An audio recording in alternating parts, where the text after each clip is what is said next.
Hi viewers, welcome to our channel. ప్రస్తుతం మనతో పాటు దాము బాలాజీ గారు సీనియర్ జర్నలిస్ట్ ఉన్నారు. వారితో ఒకసారి మాట్లాడదాం. నమస్కారం సార్. నమస్తే. సార్, మోహన్ బాబు యూనివర్సిటీకి సంబంధించి మరికొన్ని సంచలన విషయాలు అయితే బయటకు వస్తున్నాయి సార్. అందులో అసలు వసూళ్ల దందానే నడుస్తుందంటూ కూడా ప్రచారం చేస్తున్నారు.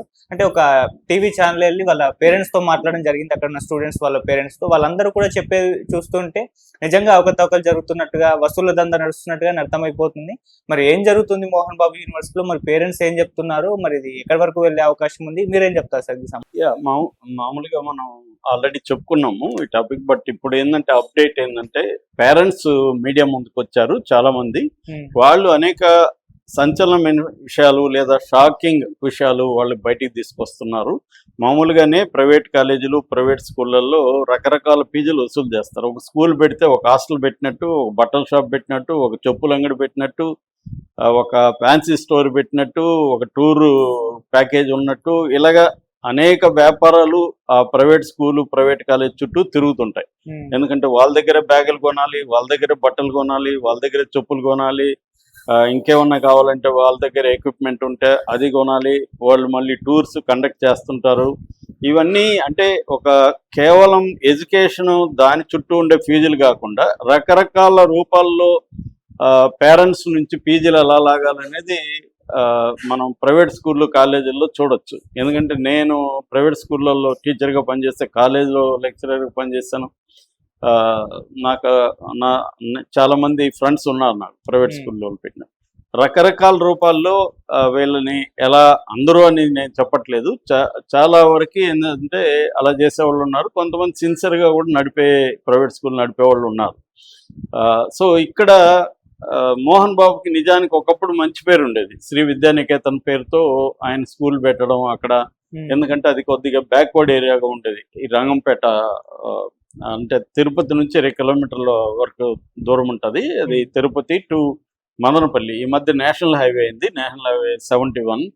సో ఇప్పుడు అక్కడ ఆ ఏరియా అంతా బాగా డెవలప్డ్. ఈయన 92లో పెట్టాడు యాక్చువల్గా. ఎందుకంటే చిత్తూరు జిల్లా ఆయనది మోదుగులపాలెం అని ఏర్పేట దగ్గర వాళ్ళ నేటివ్ ప్లేసు. వాళ్ళ నాన్న టీచర్గా ఉండి తర్వాత హెడ్ మాస్టర్ అయ్యాడు. తర్వాత మోహన్ బాబు కూడా చెన్నైలో ఫిజికల్ ట్రైనర్గా పనిచేస్తాడు. అందువల్ల ఆయనకి ఎడ్యుకేషన్ మీద ముందు నుంచి కూడా ఒక అండర్స్టాండింగ్, ఒక దాని పట్ల ఒక వ్యామోహం ఉంది. రెండోది వాళ్ళ నాన్న లెగసీని కంటిన్యూ చేయాలనే ఇది ఉంది. దాంతో అక్కడ స్కూల్ పెట్టాడు. అయితే దాన్ని మెల్లమెల్లగా డెవలప్ చేసుకుంటూ వచ్చి ఇప్పుడు దాదాపు 9 రకాల కాలేజెస్ ఉన్నాయి ఇక్కడ. నర్సింగ్ దగ్గర నుంచి, ఇంజనీరింగ్ కాలేజ్ దగ్గర నుంచి అనేక కాలేజెస్, స్కూల్స్ ఉన్నాయి. దానంతా కలిపి డీమ్డ్ యూనివర్సిటీగా చేశారు. ఇప్పుడు అది విష్ణు కంట్రోల్లోకి వచ్చింది. విష్ణు దాన్ని ప్రొఫెషనల్ మేనేజ్మెంట్ పెట్టి ఇంకా బాగా ఎక్స్టెండ్ చేశాడు. వరల్డ్ వైడ్గా యూనివర్సిటీతో టైప్ పెట్టుకొని, ఇటు Germany university, American pen university, ఇలాంటి యూనివర్సిటీ అంతా కూడా టైప్ పెట్టుకొని ఎక్స్టెండ్ చేశాడు. దానికి మంచి పేరు కూడా వచ్చింది. కొన్ని దీంట్లో ర్యాంక్స్ కూడా బాగున్నాయి. ఇవన్నీ ఓకే. నిజానికి దాన్ని అప్రిషియేట్ చేయాలి. ఇవన్నీ ఓకే. మొత్తం క్యాంపస్ కూడా 100 ఎకరాల్లో ఉందని చెప్తున్నారు. అయితే ఇక్కడ ఏంటంటే గత కొంతకాలం నుంచి ఈ యూనివర్సిటీకి సంబంధించి అనేక ఆరోపణలు వస్తున్నాయి. మనకి మంచు మనోజ్కి వీళ్ళకి మధ్య గొడవ వచ్చినప్పుడు కూడా మంచు మనోజ్ అక్కడ విద్యార్థుల సంఘాలు లేకపోతే పేరెంట్స్ అసోసియేషన్స్ అక్కడ గొడవలు చేస్తుంటే మంచు మనోజ్ కూడా వాళ్ళ తరఫున మాట్లాడాడు. మంచు మనోజ్ కూడా ఈ కాలేజీలో అక్రమాలు జరుగుతున్నాయి, మా నాన్నకు తెలియకుండా విష్ణు ఇక్కడ అక్రమాలు చేస్తున్నాడు అని చెప్పాడు. అది అబద్ధం. ఎందుకంటే వాళ్ళ నాన్నకి తెలియకుండా ఏం విష్ణు చేయడు. వాళ్ళ నాన్న హ్యాండ్ కూడా ఉంది. మొన్నటి వరకు వాళ్ళ నాన్న కూడా అక్కడికి వెళ్ళేవాడు రెగ్యులర్గానే. సో కాబట్టి ఇదేదో మోహన్ బాబుకి తెలియకుండా విష్ణు చేస్తున్నాడు అని లేదు. ఏమన్నా ఉంటే వాళ్ళిద్దరికీ తెలిసి చేస్తుంటారు.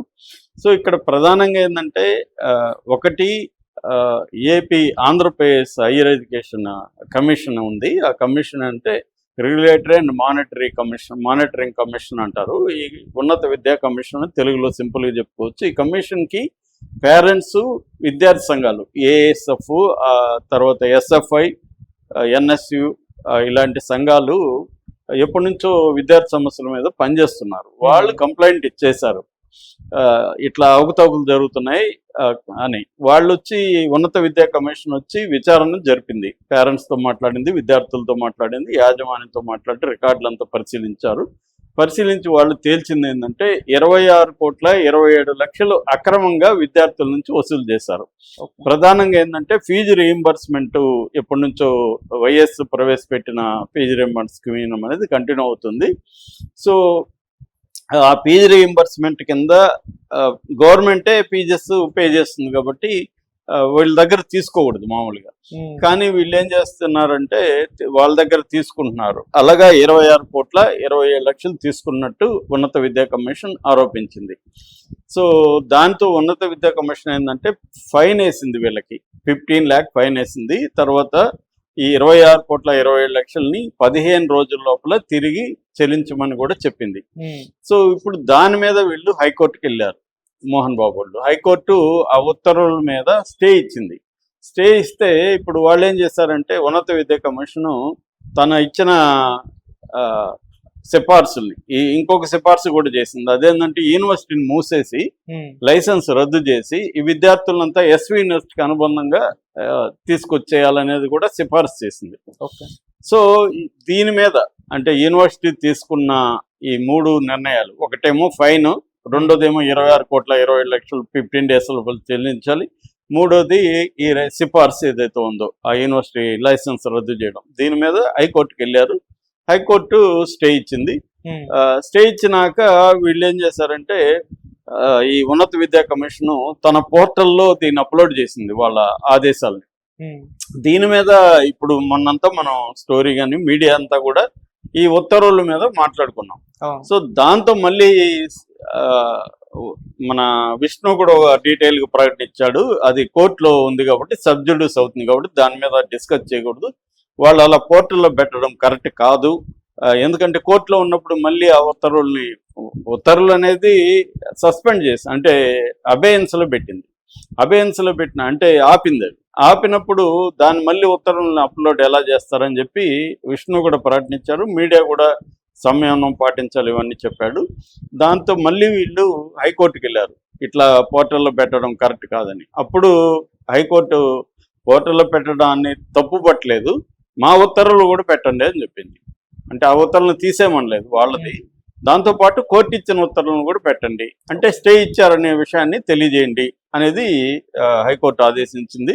మెయిన్ విచారణ 14వ తేదీకి పోస్ట్పోన్ అయింది. 14వ తేదీన కోర్టు కానీ మరి మోహన్ బాబు తప్పు ఉందా లేకపోతే ఉన్నత విద్యా కమిషన్ ఉన్న దుందుడుగా వ్యవహరించి అతిగా బిహేవ్ చేసిందా ఈ విషయాల్ని కోర్టు తేలుతుంది.